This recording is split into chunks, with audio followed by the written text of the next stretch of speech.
Praise the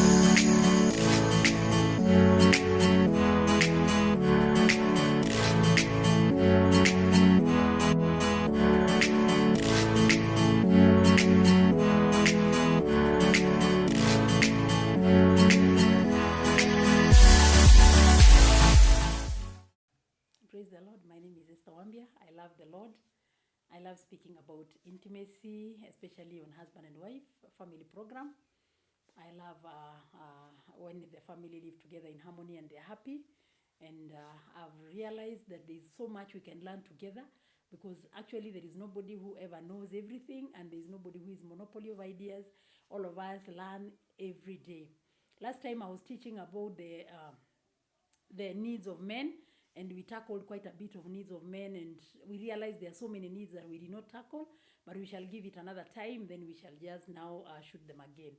But today I want to talk briefly about the needs of women. Even women have needs. Everybody actually has needs which needs to be met, and every time you find a man getting married and a woman getting married, it's because they know that they have needs that needs another person to meet them. And some of the needs of women that they need their husbands to meet, one of them is affection and tenderness. Women need a person who is affection, who has affection, and affection means that you are able to accommodate this person and to make this person feel that important. You know, affection. When we talk about affection, we are thinking about in terms of there are some small gestures that you do to this woman that she feels you really love this person. You know, when you tell somebody you love her, that's not enough. It's not enough to tell me you love me and I'm not seeing what you're doing. So when you say you love somebody, you must be affectionate to this person. You must show a lot of affection. And I think in Western culture, they are better off when it comes to affection. They really show their wives their affection. You'll find that these people, when they even go to a hotel, unapata tu a man pulling the seat, you know, for the wife to sit, and then she, you know, he's able to make sure that the woman is comfortable. And I make sure ya kwamba those small things, and even opening the you know, gari, unaona ya kwamba the man gets from his car, from his side of the vehicle, and goes to the other side to open a door for his wife. That is affection. There are many things that women do, or rather men do and women do, that causes them to understand one another and know that this person is truly affectionate to me. And so there are many women hawataki mambo mengi, anataka tu mtu mwenye anampenda na mtu mwenye anaonyesha kwamba anampenda, somebody who loves and shows it in action that this person loves you. And they love also people who are tender, somebody who shows a lot of tenderness. You know, you don't want somebody who is very harsh to you. You know, there are some men who are very, very harsh, that even their wives cannot ask anything from them. Actually, in some instances, you find that some women send their children to ask for things from their father, because they cannot even face this man and ask for anything, because atagoromewa. Yani maneno yenye ataambiwa. You know, men can become so harsh. You find that some of them are so harsh that these women just want to keep a distance. And anytime you find that your wife wants to keep a distance, reevaluate your tenderness, reevaluate your affection. Know that there is something that is missing that is causing this woman to stay away from you. Women, they need somebody who is very tender and somebody who is very affectionate. Show a lot of love. Show a lot of, you know, a lot of care. You know, be tender. Don't become so hard on this woman. And number 2, non-sexual intimacy. Sometimes, you know, sometimes the only intimacy man and wife have is sex. You find that there are some families, when they are not having sex, there is hakuna mtu mwenye anashughuli na mwingine. Kila mtu amekaa tu kivyake anafanya mambo yake. But the only time mtu anakukumbuka ni saa yenye anafili ya kwamba wants to have sex. It is good to have a lot of non-sexual intimacy. Yani, you know that this is my man, this one, huyu ni mtu wangu. This woman rests assured, anajua kwamba even today nikikuwa, yani if something happens to me and I'm not able to have that sex, my husband would still love me. Because it's not sex that puts us together per se. There is a lot of affection, there is a lot of love from this man. This man cares, he's concerned about me. There are some men who only love their wives because of sex. Kama huyu mama hataweza kufanya sex, huyu mama ni sasa hata alishaachwa kitambo. You find that there are some, you know, that means you love that woman for a certain thing. It is not good. Marriage is not about loving somebody for a certain thing. It is about an institution that you've begun and must work. And this institution has its own challenges. Hata kama kuna shida fulani inakuja hapa na pale, hata kama kuna magonjwa, you still love this woman. This woman who cannot even be able to have sex, you still love her. That means that you love this person just as a package, the way she is. So women sometimes they want non-sexual intimacy. Ile ya kwamba anajua ya kwamba my husband loves me. Even if I'm not able to have sex today, my husband still loves me. You know, there are some men who are very hard on their wives when they are not able to have sex. And that is the reason why unapata some men have mpango wa kando. Some men even move with their own house girls. Yani kama umeenda kwa bedroom na huko hakufanyiki maneno, unaenda kutafuta any other person in the you know, in the neighborhood of that house. And actually it happens that many times the next person who is there is maybe the house help or somebody mwenye amevisit hiyo nyumba. Unapata ya kwamba that non-sexual intimacy is not there. Women, they love non-sexual intimacy. Yani anajua ya kwamba mimi, my husband loves me, not because I'm able to have sex with him, but because I'm his wife. You are assured that you are the wife of this man. And that whatever happens to you, this man will not chuck you out. He will not throw you away because you are not able to fulfill his sexual desires. But he will still love you even at the very low moment, at the time when you can hardly lift your hand. Your husband still loves you. The same way men needs a lot of care from their wives is the same way women also needs a lot of care. But many times you find that many men don't have patience with their wives, and especially when it comes to non-sexual intimacy. They are not intimate to their wives as long as sex is not involved. They want just to be served, and all that. That is all a woman is. A woman is supposed just to be an instrument of service. So anytime this woman does not have that service or cannot offer that service, this man does not regard this woman. Na unapata ya kwamba there are so many women who have been left in the house when they are sick. A woman falls sick and the man feels this one is now useless, cannot be able to, cater for my needs, cannot serve me, so the man goes away. Women, they have a need of non-sexual intimacy.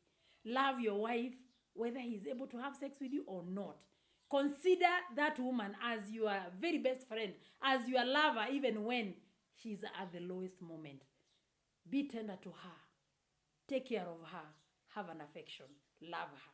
So that is another need. So as much as men also have their needs, women have their needs too. And number 3, trust, openness, and honesty. Women, it is a need of women from men that they should be honest, they should be trusted, and they should be open. It is very good to be assured as a woman that my husband, whatever he says is true, and that whatever he does is right, and that wherever he goes, he's honest. Whatever he's doing, he doesn't have some cards under the table. All the cards are on the top of the table, which all of us can see. There are many things that happens, and you find that sometimes men have not been honest. Actually, that is the reason why wanaambiwa wana mpango wa kando. Huyo mpango wa kando, if you are involved with another woman elsewhere, you are not being honest, you're not being open, and you're not being trustworthy. And there is nobody who wants to live with somebody who is not trustworthy, somebody who is not open, and somebody who cannot be trusted. Everybody would want to live with somebody whom they can trust. And so women, to a woman, it's a need. And because it's a need, you as a man, you're supposed to assure her. You need to give your wife an assurance that all that I am is what you see. All that I am is what I say. And all that I am is what I do. Let your wife know that there is no cards hidden under the table. My husband is exactly what he says he is, and what I see him doing, and everything that he is what he shows to me. So let no one... this is a need that needs to be taken care of by men. And they need to reassure and keep reassuring. A woman can give you everything if she's assured that where she is, hakutakuwa na interference. But when she's there and she doesn't know who is coming tomorrow, she doesn't know mwenye unaenda kuona hapo nje, she doesn't know, labda you are behaving in a manner likely to show that there's somebody else who satisfies you better than she, who gives you better service than she does. I can assure you this woman is not going to sit in your house and wait.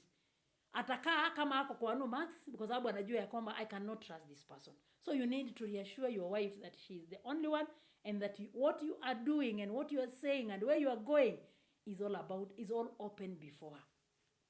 And number 4, emotional protection. We need to give our wives emotional protection. In other words, this woman is supposed to know that, yani mimi, this man is enough for me, or rather this man is, I'm the only person that he loves. Yani emotionally unakuwa so much at peace. Unajua kwamba your husband only loves you and your husband is yours and yours alone. Unajua there are so many women who react very queerly and very in a very funny way because they are not having emotional protection. Ni unapata saa zingine umekuja umechelewa, umekuja hata hujasema penye unatoka ama unajaribu hata kuexplain but nobody is listening to you because this woman doesn't have emotional protection. So for this woman to have emotional protection, this person, it also comes from the openness and that trust. Yani akisha kuamini, ukikuwa mtu mwenye ni open, mtu mwenye anaweza kuaminika, huyu mtu atakuwa na emotional protection. Atajua ya kwamba mimi I'm the only person in this place. And you'll find that hata ukichelewa mahali ama ukuje late kwa sababu wewe ni mtu open na ni mtu anaweza aminika, hakutakuwa na shida. Emotionally this person is settled. Hakutakuwa na vita. But somebody who does not have emotional protection will always fight. Will always want to work out things. Will always try to see how things are working. Atajaribu kuangalia aone ya kwamba, yani she will have to fight for her position. Women don't need to fight for their position. They are supposed to just be assured that the position they have is theirs. So that is emotional protection. Just assure this woman, the position that you are in as my wife, you are there and nobody else will interfere. You are the only woman that I have. You are the only woman that I love. And you are the only woman that occupies my heart. It is good to reassure and keep reassuring. Kwa sababu watu wamekosea watu wengine. So to a woman this is a need. You know, to a man it may not appear like a need. Unaweza shangaa na huyu mama ananionanga na mtu mwingine kweli. Kwa nini anashangaa kujua ya kwamba kama ni yeye ama kuna mtu mwingine? The reason why they need to be reassured, it's because they have seen it happen and they don't want also to become a victim. So they want to be assured that where they are safe. And everybody knows, or everybody will agree with me that wherever you are, you want to be assured that you are safe. Kila mtu anataka kujua ako salama. So women, they need that emotional protection. Mwambie wewe tu ni wewe peke yako. Rudia hiyo neno. Keep on telling her. That is the reason why when you come a bit late and when akikupigia simu na wewe ni mteja ama akupigia simu na ushiki, you have to explain why, kwa nini ulikuwa ushiki simu ama kwa nini ulikuwa mteja ama kwa nini umechelewa. I mean, it's not that you are becoming so, not that your woman is becoming a dictator to you, but because that is a need to her, make it happen. Make sure that because it is a need, it is met. You know, there is sometimes tunasema ati women are very petty. They are not petty because that is their need. Hiyo ni need ambayo mtu wako nayo na inahitajika kuwa inatukua taken care of by you. You are the only person who can reassure your wife and assure her that she is the only woman in your life. Unataka kuwa assured na nani? You are the only person in her life that can be able to tell her that I know you are disturbed by this and that, but my wife, you are the only person that I love. In fact, penye nilikuwa nimeenda ni hapa na pale na pale. You don't need to wait for anybody to ask you, kwani ulikuwa umeenda wapi? Kwa nini leo umekuja late? Ama kwa nini nilikupigia simu hukushika? Ama kwa nini leo ulikuwa mteja the whole day? You know, you are supposed to actually tell them before they even ask anything, because that to them it is a need. And if it is not met, there will be trouble in that house. Kutakuwa na shida. Alafu kukiwa na shida unaanza kusema your wife is petty, or your wife sijui anakufuata, sijui your wife anafanya nini. To them it is a need. My brother, my friend, meet the need of your wife. She needs to know where you are. Actually 24/7. She needs to know kwa nini umezima simu. She needs to know kwa nini upatikani. She needs to know why you are coming late. To them that is a need. Because you are the only person in her life that she takes care of. Who else does she take care of? Unajua, sometimes you really wonder. Because when a man comes home and doesn't want to say ametoka wapi, kama hataki kuambia bibi yake anatoka wapi, anataka kuambia nani? Whom do you want to tell where you are coming from? Whom do you want to tell why your phone was off? Whom do you want to tell why you are not picking calls? It is only your wife you are answerable to, and to her that is a need you need to meet. That is why kama haingekuwa need hangekuuliza, angenyamaza tu na akue sawa. But because it is a need, please supply it. Make sure it is supplied. Some of these things that you don't need to get into trouble with it. Just know that you are answerable to your wife and that she needs to know where you are. She needs to know why you don't answer her calls. She needs to know why your phone was off.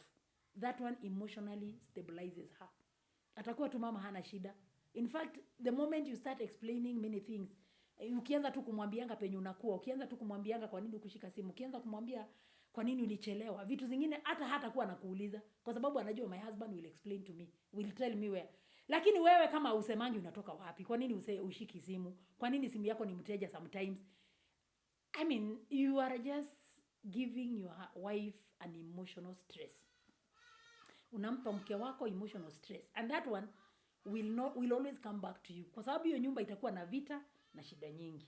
So it is very important for men to realize that it is a need of a woman for her to know that it is unpeaceful.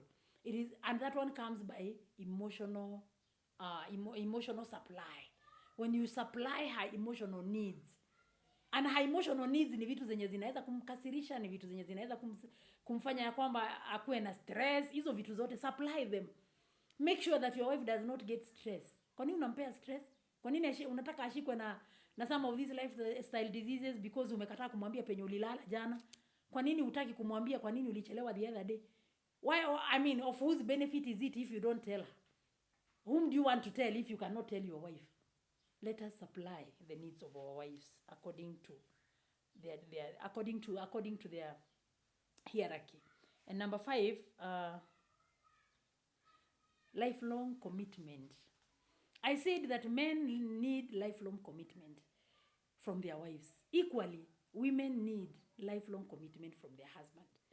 You know, you must be sure that this man, nitaishi na yeye until death do us part.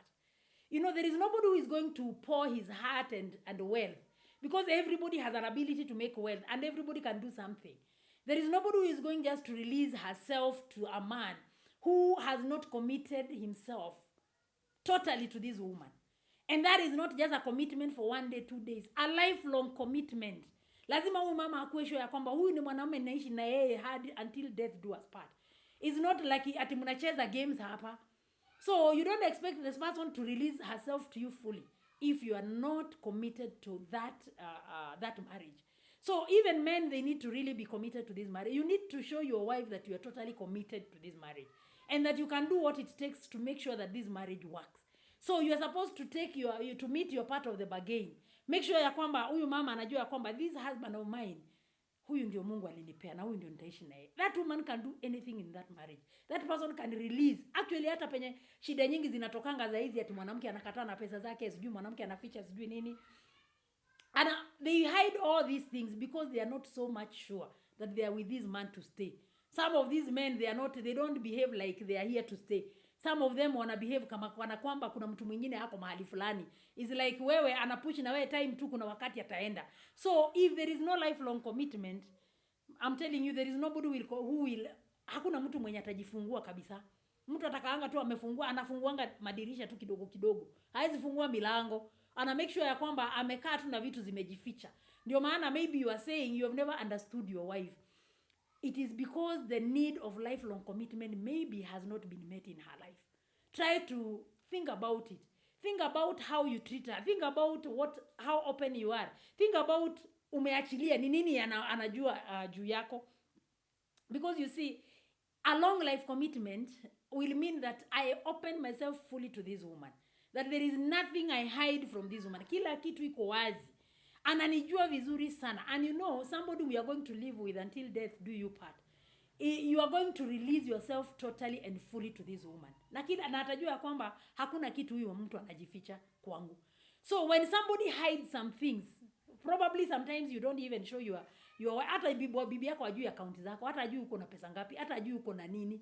The only thing anaonanga ni chakula yenye iko kwa meza. Umenunua maplots huko, umeweka kwa jina yako peke yako, umeficha huko, hujawahi mwambia uko na maplots.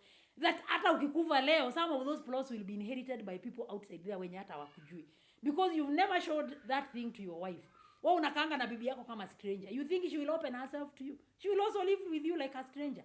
And that is why you find that you go to a home, you find this man does not understand the wife and this woman does not understand the husband. It is because these two people have refused to meet the need of long life commitment. Meet your wife's long life commitment. Let your wife know, I am here with this man to stay. This is the only man God has given to me. And for that reason, I know this person with all that he is and with all that he has, and that all that he is and he has belongs to me. Yani wewe na vitu ulivyo navyo ni zake, na yeye na vitu alivyo navyo ni zako. So everybody gets open. She will open to you. So sometimes don't ask why your wife is so hard on you, why your wife doesn't open up to you. It is because sometimes you've not shown commitment to long life, commitment to long life. show that she's the only woman you are going to live in. And for that reason, she will be able to open herself to you. She will sit there knowing this is my husband and I'm going to live with him, so I'll open myself to him. So we shall end there. You can prescribe, you can subscribe in my YouTube, and God bless you so much. Amen.